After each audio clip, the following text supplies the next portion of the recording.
Changes to case reporting in an environment where the government admits they aren't sure how many people even have COVID-19.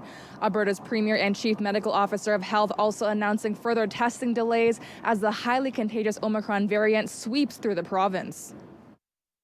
We must make sure that the resources that we have available to us through the lab testing process are used where it is most important and where it does the greatest good for those who have access to those tests. So this was not a decision that was taken lightly. The province identifying 6,010 new cases of the virus on more than 14,350 tests. The positivity rate, 40.9%. And a new all-time high, there are now 62,733 active cases of COVID-19 in the province.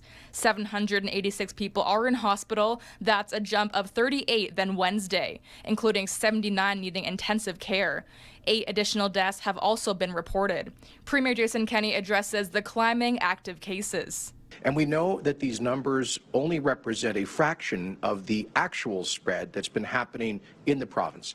And that's because the sharp and continued rise of Omicron has pushed demand for our testing beyond capacity here. Premier Kenney says the federal government told the province earlier this week that a federal supply of tests will come later than expected. The 16.25 million tests for the province was to arrive in January, but as of now, there is no confirmed arrival date.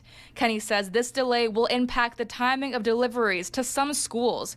As for provincial supply, Kenney says they received 2 million tests, including 1 million Wednesday night.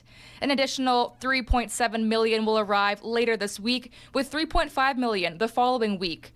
Amid a lack of supply, changes to outbreak reporting. The public reporting of outbreaks will also change beginning tomorrow. Outbreaks in acute and continuing care facilities will continue to be publicly reported every Tuesday and Friday when there are 2 or more cases in the facility. However, we are no longer able to report on other outbreaks.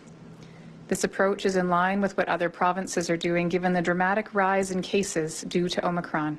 Hinshaw adds that even though the exact number of cases will be unknown, trends such as positivity rates and hospitalizations will not be impacted by testing changes.